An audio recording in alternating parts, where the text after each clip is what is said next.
Welcome back to Cure for the Common Game. Today, in deck number 994, we're going to talk about Urtet, the remains of Memnarch. No, we can't steal everything with this guy, but it's the Mir tribal commander we've waited on. I know I've done a Mir deck before, way back, but this is a actual factual Mir commander.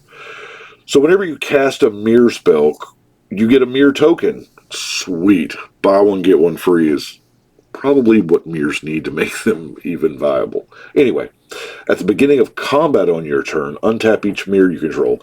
This is because a lot of the Mir tap for mana, so you get to tap them for mana, and they'll untap and you can get them into combat.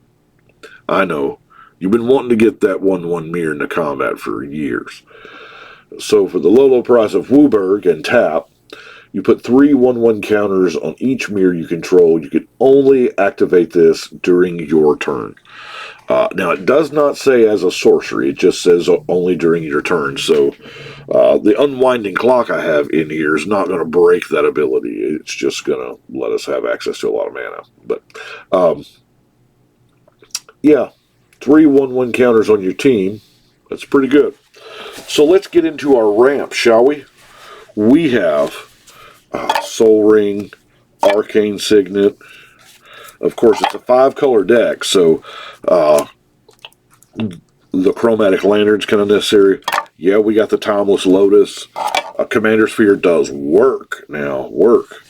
Thought Vessel, Felwar Stone, Decanter of Endless Water. I know that Foundry Inspector and Ethereum Sculptor are not Mir, but I do count them as ramp because they do make your artifacts cost 1 less. And let's face it, we're dealing with a ton of artifacts here. So then we get to our Mana Mir. Golden, we'll try to do this in Wooburg order. Silver, leaden, iron, copper. Well, then, of course, we got the Alloy Mirror that's any color, Palladium Mirror that's the Worn Power Stone, and the Plague Mirror. Now, that 1/1, that Infect word scares people. I swear I hate if I have the turn 1 Soul Ring and this is my only 2-drop, people automatically think, well, that's an Infect deck. No, it's not. This is... Now, card draw. This is where we get a little serious at. Now, yeah, I have the Night's Whisper and Painful Truce, sure.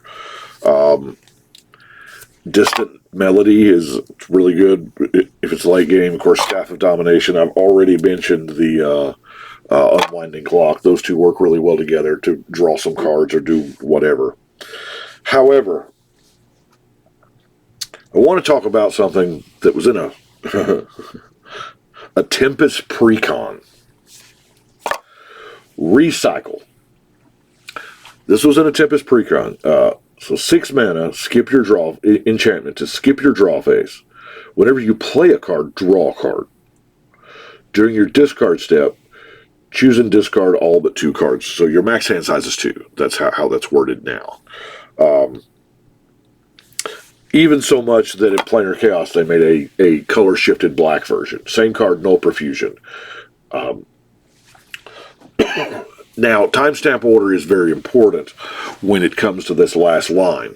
So you're going to want to play it first and then your Reliquary Tower or your Decanter or Thought Vessel, whatever. But playing a card to draw a card, that's insane. Play a card, draw a card. Now, the other part that was in the Precon was Allurin. Yeah, Allurin was in that Precon with Recycle. So anybody can play creature cards with mana cost 3 or less at instant speed for free. Now, I do believe, it's been a while since I've built this deck, but I do believe all my Mir are 3 mana or less. So, yes, I know I probably should put tutors in here to make sure that I get the combo out, but, I mean, I have a Fabricate. It's not nothing.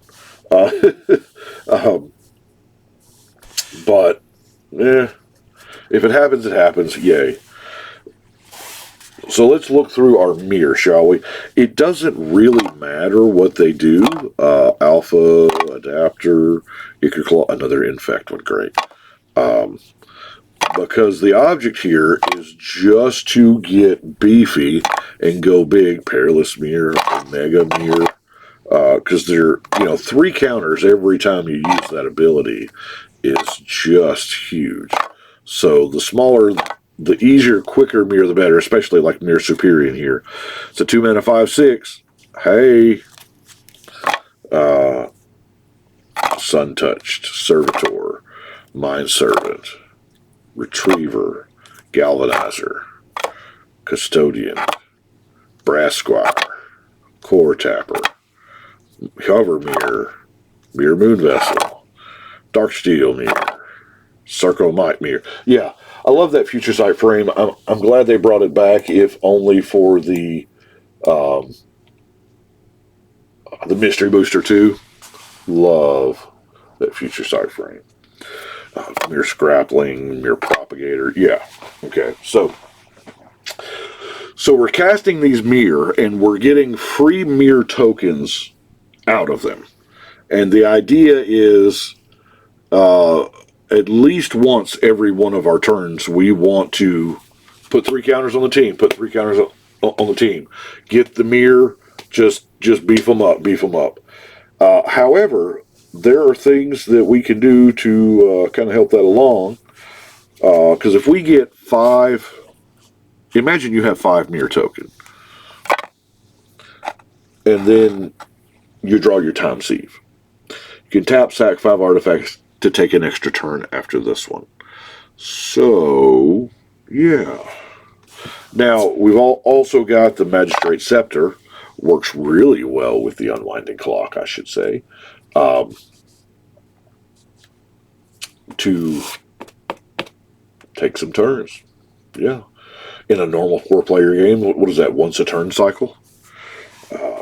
So let's look at ways to help out the mirror, shall we? You know it's in here, the Mirror Matrix. That Joker went huge when Urtet was printed. All mirror, get +1/+1, 5 mana, make a mirror.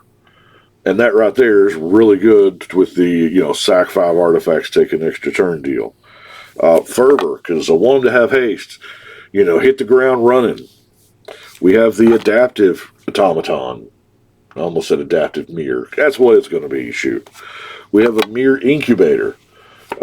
Search your library for any number of artifact cards, remove them from the game, put that many 1/1 mirror tokens to play, and shuffle. Now, you got to sack this to do it, but you know what? That gets you some tokens you can play with. We have that Vanquisher's Banner. There's some card draw as well. And then our favorite sorcery, the Coat of Arms. And I know you're looking at it going, Brian, that's an artifact.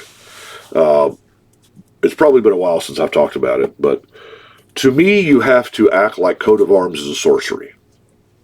Because anytime I have ever just, I had nothing else to do, I'll throw out Coat of Arms, and I'll have like three matching dudes out there. It seems like somebody else always benefits more, and because this does affect every creature on the table. And your opponent over there with all those soldier tokens, and especially now we're in Bloomborough, everything tokens, there is everything tokens, but every deck's got tokens, squirrels and rabbits and blah, blah, blah. So I use it as a 5 mana, I win the game spell. Or at least eliminate a player. Because that way, it's 5 mana, my mirror get arbitrarily large, and we're going to come sideways at you. So that's my use. I've got a few reactionary spells, have an offer you can't refuse. I didn't want to have an actual hardcore counterspell because of the blue-blue restriction.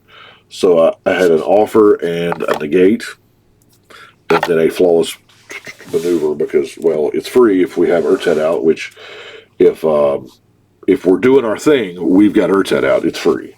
So then we have our non-basic lands. Obviously, I don't know if I've talked about this, but for all the new viewers out there, I don't I'll go over the basic lands. Yes, I've got them in there, but in every video, it seems boring to go over, basic lands. So I generally do the non-basics and then that's it. But we have Exotic Orchard, Power Depot, Terramorphic Expanse, Reflecting Pool, Secluded Courtyard, Path of Ancestry, Command Tower, Evolving Wilds, Unclaimed Territory, Mutavault, because it can become a mirror. Oh man, I should have put a Mutavault in my Ox deck. Cascading Cataracts, and a Fabled Passage. And that is Mirror Tribal with Urtet. Have a lot of fun with it. It is a deck that doesn't need to, you'll need to let it sit there, because those mirror get large. They do. They get large. And yeah, it could totally benefit from an Eldrazi Monument or a Chromos Memorial, like every creature deck could. But anyway, that's what we've got for today. I appreciate y'all watching. Thank you so much. And we're going to go ahead and shuffle and cut.